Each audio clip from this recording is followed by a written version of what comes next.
Hello everyone, Brian here, and today I've got a game of Homefront for you. This is Team Deathmatch on Crossroads. I did pick this up on my way home from work yesterday, and despite some difficulty early on in getting online, as I believe from what I read on the forums and the releases that THQ was putting out, was they were not expecting, I guess, the amount of people to actually buy the game that actually did. And they did not have enough servers online to handle the demand initially. But according to a couple people that were on the forums, they had suggested trying out the third game type, which was skirmish, rather than going into one of the other two, which was a team deathmatch or ground control, which is really the only two actual game types in here. There are variants of it, but those are really the only two game modes. There is not a demolition or capture the flag or anything like that. So it is a lot more basic as far as what types of games you can play. But after I did finally get online, I played probably, I want to say 8 games last night, maybe 7 or 8 in that ballpark. So I'm not going to say I formulated a final opinion of any type of this game yet, but I will give you some of my first impressions of it. I did have a lot of fun playing. It is going to take a while to get acclimated to or adjust from all my time playing Call of Duty. When I first signed on and I started playing, it did remind me a lot of the limited time I played Medal of Honor, except for the fact that in Medal of Honor the maps were much smaller on the sector control, I think it was called, in Team Deathmatch. And the maps here are a whole lot bigger. They're even bigger than some of the largest maps in Call of Duty. This one right here probably is one of the smaller ones that I did come across. And it's still pretty big in size. And the overall graphics of it, I would say, it's not the best, but it's more than sufficient for a first-person shooter of this type. And one of the most important things that I think many of you will agree with is this game offers dedicated servers, which we all know Call of Duty, Modern Warfare 2, and more importantly Black Ops does not, resulting in sometimes a lot of lag or connection problems, and people always complain that they're on a 2-bar or a 3-bar connection and they're getting beat by people that have better connection speeds than them.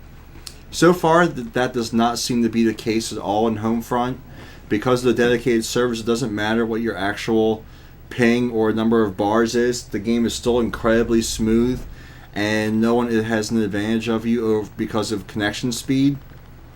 I did play around with the vehicles a little bit in this game as well, because that is one added feature that you won't find normally in a Call of Duty game. The way the kill streaks work in this is you select 2, which if you look on the bottom right hand side of the screen right now, you see where the directional arrows are, one is up, one is down. Those are the standard 2 kill streaks that you can select. I believe this is only the 3rd game in for me of it last night.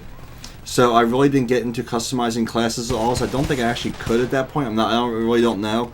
I was just finally excited to get in and actually play for a little bit. But I have the first one on the top is Flak Jacket, and the bottom one is a personal UAV, which I did play around with, and it did help me out a little bit in a couple later games. And also, you don't really have to worry about dying in this game, which is a huge change from Call of Duty that many people have asked for to help prevent camping. If you die, your battle points, which you'll see right at this point in the game, I have 1,880. Even if you die, your battle points stay with you, which you can put towards buying one of the standard 2 kill streaks, or also purchasing a vehicle to spawn in after you die. Some of the basic ones, which normally you have enough battle points to begin with, is you can spawn right inside of a Humvee to start the game. But I wanted to play around with some of the higher kill streaks.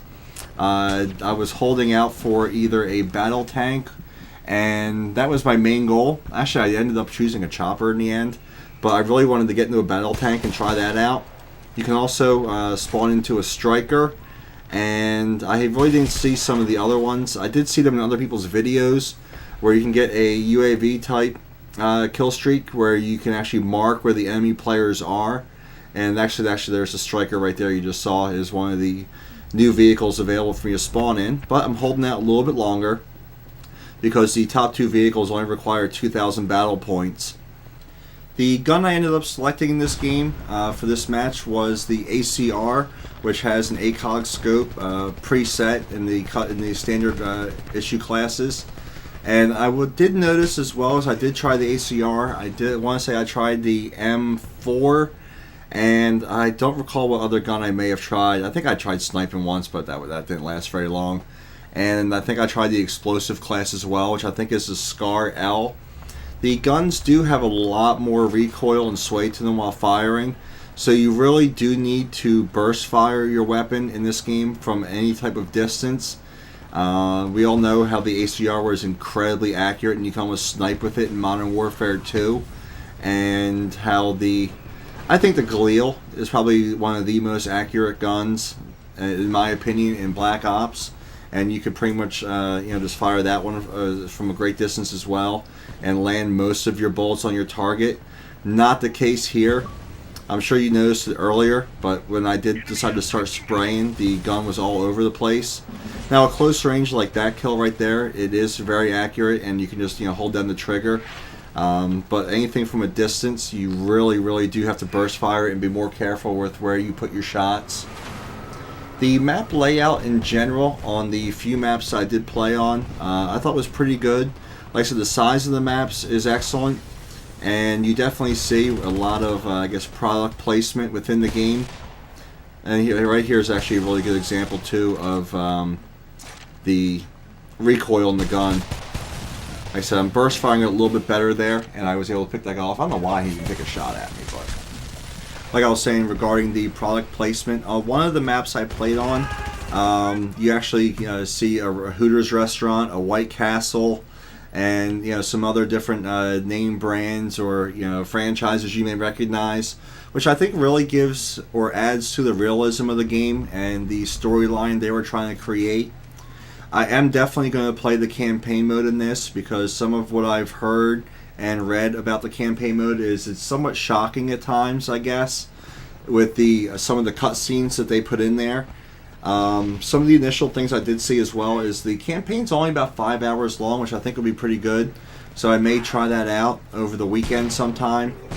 And since 5 hours of gameplay is a little bit too much for me to do for like a let's play for you, because you guys are very familiar with my setup. It's upstairs and I play downstairs, so I really can't do live commentaries for you in my family room. And actually, I'll get back to that thought in 1 second. Here I am in the chopper. Like I said, I was originally going to try out the battle tank, so I figured that would be pretty cool. But this map was pretty open, and once I saw like I had the chopper available to me, and I saw those cool guns, the rail guns on the side of it, I just had to try it out. I did see where Hutch mentioned before on Twitter that if you can actually pilot this thing efficiently and just move it around a little bit, because there's no auto lock-on of the anti-air missiles like there is in Black Ops or Modern Warfare 2. You actually have to line it up and hold it there. So it makes it more difficult to shoot down the air support, which, I mean, the air support is very limited. The only thing I've come across so far is this chopper. So that being said, Hutch had mentioned that if you can move this thing around and use it effectively, you can easily go on like a 30 kill streak with it. And I don't even come close to that. I think I get 1 kill with it, if that. I think I actually only get a kill assist, because I really did not bother to read the directions first as far as how to use the controls and see if I could zoom in, because from up this high, it was very difficult to see where my teammates were and where the enemy players were and be able to shoot them without zooming in on it. So hopefully when I do play later on tonight, if I do get some good games and I do decide to try out the chopper again, I'll read the directions first as far as what the controls are to make it a little bit more unique, so that I can have much more success with it next time. Because I did stay in the air for quite a while, so in theory, if I had piloted that chopper better, I could have easily gotten 10 or more kills. And I made this final score of the game much better and much more impressive for you for my first Homefront upload. But you guys definitely did not come to me for gameplay, so I don't think you're going to be overall disappointed in my final score. It was positive, but back to what I was saying before I got into my epic chopper fail. One thought that did occur to me was if the cutscenes are as good as what I read and what I heard other people say, if I was considering doing maybe just like a video of all the cutscenes put together for you, like I guess it'll look like a little mini movie of the storyline of the campaign mode.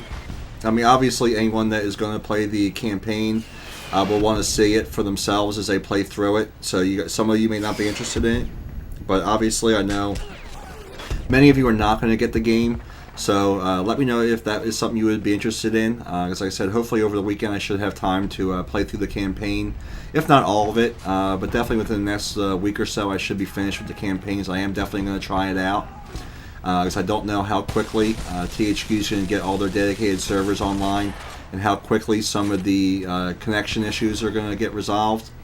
But I'm not going to let that take away from the game at all. Like I said, when I did play last night in skirmish mode, the dedicated servers helped out a lot. The game was very, very fluid. And since this game is winding down now, I'll just ask you guys if you do want to see more gameplay of this, because I am going to try to play it on a somewhat regular basis. And like I said, I'm not going to give you a final opinion of it yet. But my initial thoughts, like I said, the game was a lot of fun to play. Anyone that has strictly been playing Call of Duty games, it is going to take a little bit of an adjustment. If you played Medal of Honor, and some people said Battlefield Bad Company as well, your learning curve and your adjustment time will be much less. But I think you will really enjoy the game. So if you have the means to rent it first, please do so. And if you do decide to get it, you guys are always more than welcome to join me in the game. And I will have more Homefront videos for you soon. And I'll give you any more opinions as they arise and I formulate them. Hope you guys enjoyed the video. I will see you soon, and I hope you have a good one.